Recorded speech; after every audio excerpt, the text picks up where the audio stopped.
सभी भारतवासियों को मेरा प्रणाम तथा नमस्कार। आप सबका फिर से जोरों शोरों से इस चैनल पर स्वागत है। तो दोस्तों, आज हम देखने वाले हैं कि अगर इंसान ठान ले तो क्या कुछ हासिल नहीं कर सकता।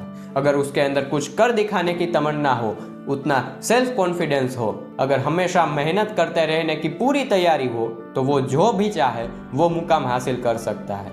अगर उसे पूरा आसमां पाना है तो वो भी कर सकता है, जिसका एक बेस्ट एग्जाम्पल है Wilma Rudolph. Wilma Rudolph Tennessee के एक गरीब परिवार में पैदा हुई लड़की थी, जिसका बचपन खेलकूद में, हंसी मजाक में और खेलते खेलते निकल रहा था।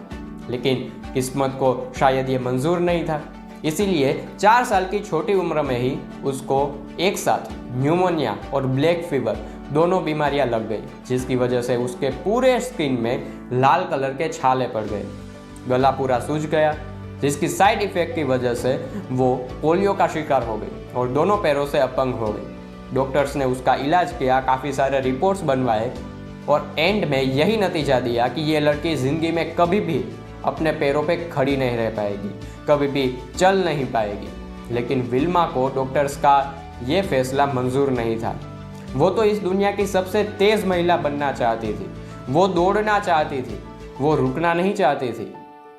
उसने डॉक्टरों को फैसलों को भी नज़रअंदाज कर दिया और अपनी माँ को बताया कि माँ, मैं इस दुनिया की सबसे तेज़ महिला बनकर ही दिखाऊंगी। उस समय पर उसकी माँ ने उसको पूरा सपोर्ट किया कि अगर तेरे अंदर आत्मविश्वास होगा, कुछ कर दिखाने की तमन्ना होगी, तो तू अपने मुकाम को ज़रूर हासिल कर पाएगी। इसीलिए शायद कहा जाता है कि अगर हम अकेले हो तो अक्सर अपनी परछाइयों से भी डर जाते हैं, लेकिन अगर अपनों का साथ मिल जाए तो बड़ी से बड़ी मुश्किलों से भी लड़ जाते हैं। बस यही साहस बल, उसकी माँ का सपोर्ट ही विल्मा के लिए एक चमत्कार कर गए। विल्मा 9 साल की छोटी उम्र में ही डॉक्टर के सारे रिपोर्ट्स को नज़रअंदाज करते हुए, उसके सभी फैसलों को नकारते हुए, उसका जो भी पैर था जिसके लिए वो सपोर्ट लेती थी वो निकाल दिया।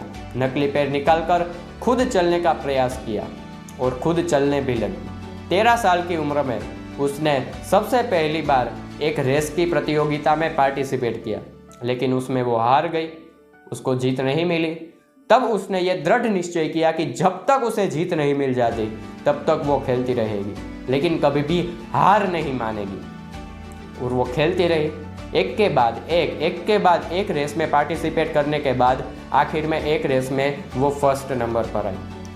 फिर भी उसने अपनी तैयारी छोड़ी नहीं, क्योंकि उसका लक्ष्य केवल अपने शहर की या तो फिर अपने डिस्ट्रिक्ट की रेस में जीतना नहीं, लेकिन अपने देश के लिए ओलंपिक में मेडल लाना था। फिर भी वो वहाँ पर रुकी नहीं, लेकिन मेहनत करती ही रही और एक दिन टेनेसी स्टेट यूनिवर्सिटी में एडमिशन भी ले लिया।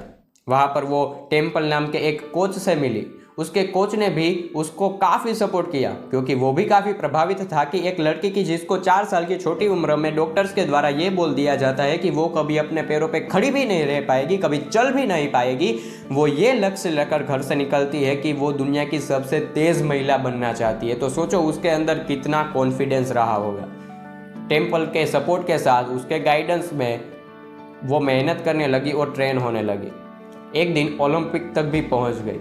ओलंपिक में अपने देश को रिप्रेजेंट करने के लिए उसकी फर्स्ट जो कंपटीशन थी वो जूता हैन के साथ थी, जिसको आज तक कोई हरा नहीं पाया था। तो सोचो वो कंपटीशन कितनी टफ रही होगी। फिर भी फर्स्ट रेस 100 मीटर रेस, जिसमें जूता हैन को विल्मा रुडोल्फ ने हरा दिया और ओलंपिक का फर्स्ट गोल्ड मेडल, अपनी लाइफ का फर्स्ट गोल्ड मेडल अपने नाम किया। सेकंड रेस हुई 200 मीटर रेस, जिस रेस में उसको फिर से जूता हैन को हराना था। उस रेस में भी उसने कड़ी मेहनत करके पूरी तैयारी के साथ जूता हैन को दूसरी बार भी हरा दिया और दूसरा गोल्ड मेडल अपने नाम कर लिया। फिर तीसरी रेस थी रिले रेस, जिसमें अपने पूरे टीम मेंबर को एक के बाद एक बैटन पास करना होता है और टीम वर्क करके पूरी की पूरी रेस कंप्लीट करनी होती है। तो जब तक अच्छा खिलाड़ी हो तो अक्सर उसको लास्ट में रखा जाता है, ताकि वो अगर आगे के टीम मेंबर्स अच्छे से ना दौड़ पाए हो तो उसका डिस्टेंस भी कवर करके फर्स्ट प्राइज ले सके। इसीलिए विल्मा रुडोल्फ को सबसे लास्ट में रखा गया था। पहले के 3 हिस्से में उसके टीम मेंबर दौड़े, पूरी मेहनत के साथ दौड़े और अच्छी रेस जा रही थी। सबने अच्छे से बैटन भी पास किया, सब आगे भी बढ़ रहे थे। लेकिन बदकिस्मती से जब विल्मा की बारी आई तब उसके हाथ से बैटन छूट गया। उसने एक पल जूता की तरफ देखा।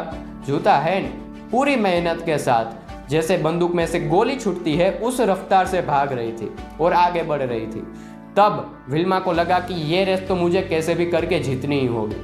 उसने फट से बैटन उठाया और जल्दी से दौड़ पड़ी और उस रेस में भी उसने जूता हैन को हरा दिया और तीसरा गोल्ड मेडल अपने नाम किया। तो गोल्ड मेडल की तो उसने हैट्रिक ही बना दी। तो सोचो, हमारे पास आज किसी भी चीज़ की कमी नहीं है। हमारे पेरेंट्स हमारे लिए सब कुछ वो करते हैं जो हम मांगते हैं। आज हम पूरी तरीके से फिजिकली और मेंटली दोनों तरीके से फिट एंड फाइन हैं। हमारे पास सब साधन है पढ़ने के लिए, तो हम क्या कुछ हासिल नहीं कर सकते?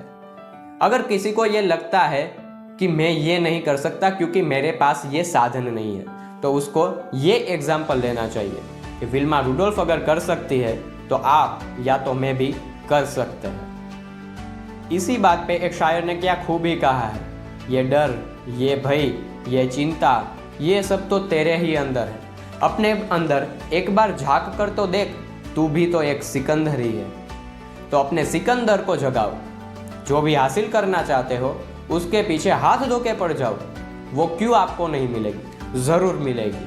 तो इसी तरीके के फ्रेश कंटेंट के लिए इस चैनल को सब्सक्राइब कीजिए, इस वीडियो को लाइक एंड शेयर कीजिए। आपके जो भी ओपिनियन हो वो नीचे कमेंट में ज़रूर बताइए ना। मुझे इंस्टाग्राम पे नीचे आपको हैंडल दिख रहा होगा, वहाँ पर फॉलो कर लीजिए। वहाँ पर भी शॉर्ट कंटेंट्स आते रहते हैं। Thank you for watching. अस्तु। जय हिंद, जय भारत, वंदे वसुंधरा।